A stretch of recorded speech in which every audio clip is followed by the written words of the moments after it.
రైతు బంధు కాతది అక్రమాల విందు. ఇందుకు మీ దగ్గరున్న ఆధారాలేంటి? ఏ ఎవిడెన్స్లతో ఈ మాటలంటున్నారు? ఇదేగా మీ ప్రశ్న. అయితే మనం అర్జెంటుగా ఖమ్మం జిల్లా వెళ్లాల్సిందే.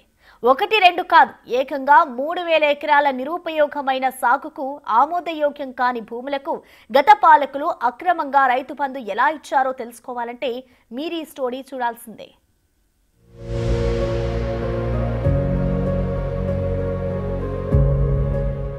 రైతు బంధు అక్రమ విందు. గత ప్రభుత్వంలో రైతు బంధు పంపిణీలు అవకతవకలు, ఆధారాలతో సహా బయటపడుతున్న రైతు బంధు అక్రమాలు. సాగుకు ఉపయోగకరంగా లేని భూములకు సైతం రైతు బంధు. ఒక్క ఖమ్మం జిల్లాలోని 3000 ఎకరాల గుర్తింపు.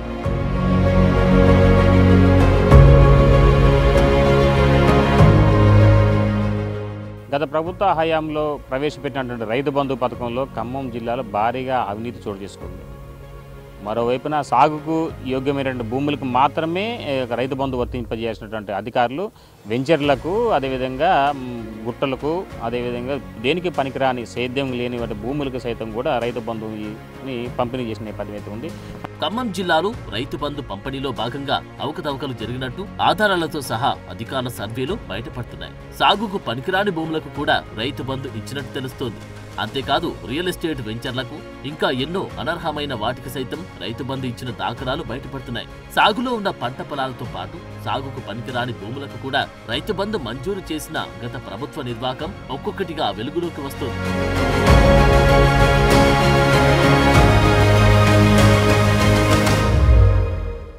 చివరకు రియల్ వెంచర్లకు, కోళ్ల ఫారాలకు, ఇసుక బట్టీలకు, ఫంక్షన్ హాళ్లకు, గోడౌన్లకు కూడా రైతు బంధు మంజూరు చేసినట్టుగా బయటపడుతోంది.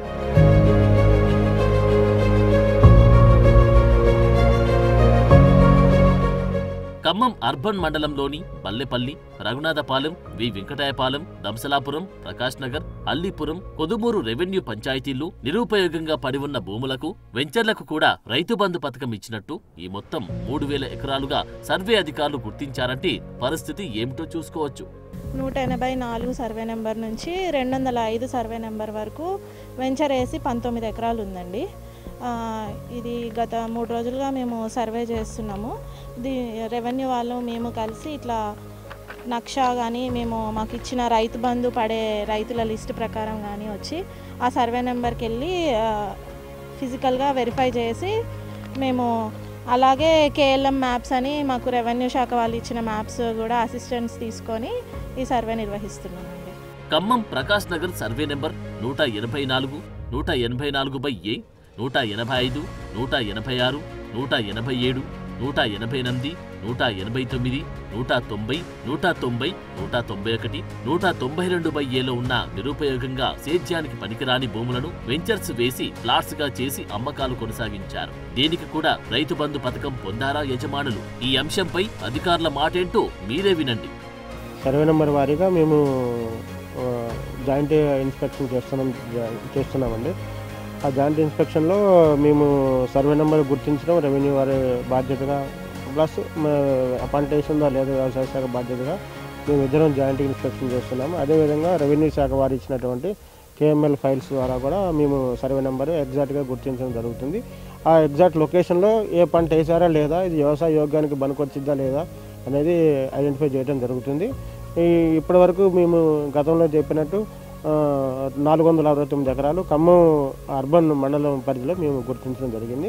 అవి సాగుకు పనికిరాని భూములన్న విషయం అలా ఉంచితే, ఆ భూముల్లో సీసీ రోడ్లేసి ఇల్లు, వాకిళ్లు, గోడౌన్లు, కోళ్ల ఫారాలు, ఫంక్షన్ హాళ్లు ఉన్నట్టు స్పష్టంగా కనిపించిన ఆయా భూ యజమానులకు సైతం రైతు బంధు ఇవ్వడమన్నది ఎంతవరకు సమంజసమన్న ప్రశ్న వినిపిస్తోంది.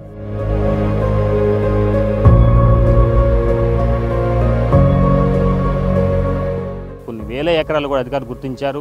ఇంకా ఇది మొదలుకుంటే ఇది ఖమ్మం నగరంలో రెవెన్యూ పరిధిలో ఉన్నటువంటి ప్రకాష్ నగర్ దగ్గర నుంచి ఇది మొదలుకుంటే చాలా వరకు కూడా ఇదన్నీ విలువైన భూముల మొత్తానికి కూడా అది ఈ అధికారులు చేసినటువంటి ఇక నిర్వాహకం తోటే చివరకు రైతులకు కూడా ఒకవైపున వెంచర్స్ వాళ్ళకు కూడా లాభకరంగా దీనంతా కూడా వాళ్ళకు ఉపయోగకరంగా ఉందని చెప్పుకోవచ్చు. మరోవైపున ఖమ్మం రెవెన్యూ పరిధిలో ఉండే ప్రకాష్ నగర్లో కావచ్చు, మరోవైపున చూసి ముస్తాం నగర్ కావచ్చు, ఈ పరిసర ప్రాంతం అంతా కూడా దంసలాపురం పరిధిలో కూడా ఇలాంటి పరిస్థితి నెలకొందనేది అధికారులు చెప్తున్న నేపథ్యం అయితే ఉంది. మొత్తానికైతే మాత్రం గత ఆ 3 రోజుల నుంచి చేస్తున్నటువంటి సర్వేకి 3,000 ఎకరాల వరకు 3,500 ఎకరాల పైగా ఇలాంటి ఏది వెంచర్ చేసినటువంటి ల్యాండ్లు కావచ్చు, అదేవిధంగా గుట్టలు కావచ్చు, మరోవైపున వివిధ రకాలుగా కమర్షియల్గా ఉన్న వాటికి కూడా రైతు బంధు వాళ్ళు లబ్ధి పొందిన నేపథ్యంలో వాళ్ళన్నిటిని గుర్తించారు అధికారులు. ఇది ఇక్కడున్న తాజా పరిస్థితి. సంపత్తో